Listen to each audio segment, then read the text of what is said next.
Hello दोस्तों, आपका इस्तकबाल है आपके अपने YouTube channel one step for goal पे।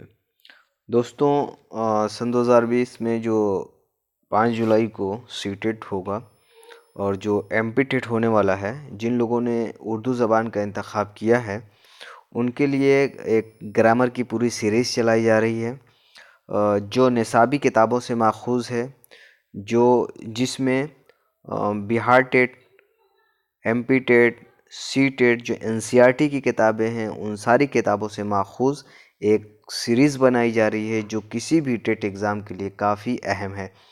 डायरेक्ट यहाँ से क्वेश्चन आ जाते हैं। दोस्तों, इसमें देखते हैं हरूफ तहजी, जिसको इंग्लिश में अल्फ़ाबेट कहते हैं। देखिए, सी टेट में तो बहुत आसान होता है, और अगर यूपी टेट दे रहे हैं, एमपी टेट दे रहे हैं, तो एक दो क्वेश्चन लाजमन है, यहाँ से आना ही आना है। एक दो क्वेश्चन ज़रूर आ जाता है। दोस्तों, इसको देख लेते हैं हम लोग। अगर कोई चीज़ आपको कहीं पे कोई डाउट हो तो आप बिल्कुल उसको कमेंट करिए, आप ज़्यादा से ज़्यादा लोगों तक पहुंचाइए, ताकि लोगों को उर्दू और आसान लगने लगे और ज़्यादा से ज़्यादा नंबर हैं। इस उर्दू एक ऐसी ज़बान है ना, जिसमें आप 30 में से 30 नंबर ला सकते हैं। दोस्तों, बस थोड़ी सी तवज्जो की ज़रूरत है। सारी चीज़ें आपको आती हैं, बस एक बार नज़र षानी करने की ज़रूरत है। दोस्तों, देखते हैं हरूफ ताजी। कोई भी ज़बान हो, अपनी आवाज़ों को तहरीरी शक्ल में ज़ाहिर करने के लिए कुछ निशान मुकर्रर करती है। ये निशान हर्फ और ये निशान हर्फ और उनका मजमूआ हरूफ तहज्जी कहलाता है। दोस्तों, ये डायरेक्ट क्वेश्चन आया हुआ है, हरूफ तहज्जी किसको होते हैं? तो ये हरूफ का मजमूआ होता है। जाहिर सी बात है, कोई भी ज़बान है, हिंदी हो, इंग्लिश हो, जर्मन हो, उर्दू हो, तो उस ज़बान की एक अलामत होती है। जैसे उर्दू में है, ये जो हम पढ़ रहे हैं कोई भी ज़बान, तो ये अलामत है, इसमें काफ है, वाव है, हमज़ा ये है, तो एक अलामत है। अलामत के ज़रिए से हम पहचान रहे हैं कि हाँ, ये उर्दू ज़बान है। उसी वो जो लफ्ज़ होता है वो उस ज़बान की अलामत होता है, उस ज़बान की निशानी होता है, पहचान होती है उस ज़बान की। तो वही वही बात कही जा रही है, कोई भी ज़बान अपनी आवाज़ को तहरीरी शक्ल में ज़ाहिर करने के लिए कुछ निशान मुकर्रर करती है। ये निशान हर्फ और उनका मजमूआ हरूफ तहज्जी कहलाता है। दोस्तों, आगे देखते हैं। कवायद के पहले हिस्से में उन्हें हरूफ का मुताला कहा जाता है। दोस्तों, यहाँ से भी डायरेक्ट क्वेश्चन आ जाता है। कवायद के पहले पहले हिस्से में इन्हें हरूफ का मुताला कहा जाता है। पहले आप हरूफ का मुताला करते हैं, उसके बाद आप चीज़ों को सीखते हैं, और उसे इल्म हिज्जा कहते हैं। इल्म हिज्जा, आपने हर्फ सीख लिया, हर्फ को जब मिला मिला के आप पढ़ते हैं, एक साथ मुत्तसिल करके पढ़ते हैं, तो हिज्जे के ज़रिए आप कुरान जब पढ़ना शुरू करते हैं, शुरू में आप कायदा पढ़ते हैं, तो किसकी मदद से पढ़ते हैं? पहले तो हर्फ सीख लिया उसमें, उसके बाद हिज्जा करके, हिज्जे की मदद से आप एक एक जुमले को, एक एक लफ्ज़ को जोड़ जोड़ के पढ़ना सीखते हैं। ठीक है दोस्तों, आगे देखते हैं। उर्दू ज़बान में इस्तेमाल होने वाले हरूफ तहज्जी की तादाद 38 है। डायरेक्ट क्वेश्चन आया हुआ है यूपी टेट में, जो इस तरीके से हैं, पूरे देख लेते हैं।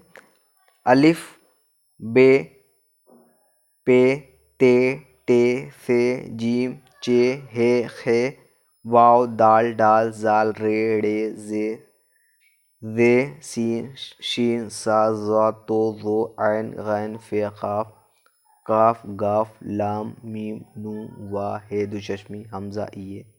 बढ़िए, इसको ऐसे भी पढ़ते हैं दोस्तों, अलिफ, बा, पा, ता, टा, इस तरीके से भी इसको पढ़ते हैं। ये तो रहे हरूफ तहज्जी। दोस्तों, ये बहुत इंपॉर्टेंट क्वेश्चन है। आप अगर पेपर देखे होंगे, सी टेट का भी क्वेश्चन है, सी टेट के पेपर में भी आया हुआ है, यूपी टेट के भी पेपर में आया हुआ है, रीट जो पेपर हुआ है उसमें भी दोस्तों ये क्वेश्चन डायरेक्ट उठा लिया गया है।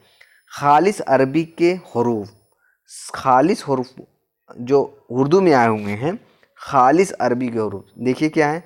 फे, हे, जाल, साद, ज़ात, तो, ज़ो, ऐन, काफ, ये डायरेक्ट खालिस अरबी के हरूफ हैं। इसमें से एक दे देगा आपको और पूछ देगा तो इसमें खालिस अरबी के हरूफ कौन से हैं। दोस्तों, इसको एक बार थोड़ा सा ध्यान दीजिएगा आप लोग। एक नंबर तो यहाँ से 100% श्योर है आपका, और उम्मीद करता हूँ कि आइंदा आने वाले एग्ज़ाम में आपका गलत नहीं होगा। खालिस फ़ारसी हर्फ, खालिस जो फ़ारसी का हर्फ है वो सिर्फ से है। जो रे पे 3 नुक्ता है वही है, क्या है, से है। खालिस फारसी हर्फ, ये अरबी और हिंदी में नहीं आता। गौर करने की बात है थोड़ी सी। ये अरबी और हिंदी में इसका इस्तेमाल नहीं होता है दोस्तों। अब है, ये भी डायरेक्ट क्वेश्चन आया हुआ है, खालिस हिंदी हरूफ टे डाड़ ड़े, ये खालिस हिंदी हरूफ हैं। इसका न तो फारसी में इस्तेमाल होता है और ना ही इसका अरबी में इस्तेमाल होता है। ये डायरेक्ट हिंदी के हरूफ हैं दोस्तों। आप शेयर करिए इसको, लाइक करिए, कमेंट करिए। जो चीज़ अगर समझने में अगर मुश्किल आ रही तो वो भी बताइए। काफ़ी मेहनत से निसाब की किताबों से एकदम इब्तदाई तरीके से शुरू किया गया है। ग्रामर बहुत हैं, लेकिन हम सिर्फ उसी को करेंगे जो एग्ज़ाम के लिए इम्पोर्टेंट है। जो निसाब की किताबों में जितने ग्रामर दिए गए हैं, हम उन सारे ग्रामर को पढ़ेंगे। आपको सब कुछ आता है इंशाल्लाह, बस एक बार आपको नज़रसानी करने की ज़रूरत है। और पूरा वीडियो देखिए, शेयर करिए, कमेंट करिए, लाइक करिए, और इस्लाह भी कर सकते हैं। कोई चीज़ अगर आपको कोई कमी लग रही हो तो बिल्कुल आप उसको कमेंट करिए, इंशाल्लाह उसको दूर किया जाएगा। बस एक आपका मददगार। पूरा वीडियो देखने के लिए आपका शुक्रिया। इसको ज़्यादा से ज़्यादा लाइक करिए, शेयर करिए। उर्दू के मवाद जमा किए जा रहे हैं इंशाल्लाह। पूरी पेडागोजी जितनी है उर्दू की, वो सारी इस चैनल पे आपको मिलेगी, और 100% उर्दू में नंबर आएगा इंशाल्लाह। आपको शिकायत का मौका नहीं मिलेगा कि उर्दू की पेडागोजी का नहीं मिल रहा है। अब धीरे धीरे उन पेडागोजी को ढूंढा जा रहा है कि कहाँ से उर्दू के क्वेश्चन पेडागोजी के बनते हैं। इंशाल्लाह आपकी पूरी मदद की जाएगी। आप इसको लाइक करिए, शेयर करिए। MP टेट के लिए बहुत ज़्यादा इम्पॉर्टेंट है। पूरा वीडियो देखने के लिए आपका शुक्रिया।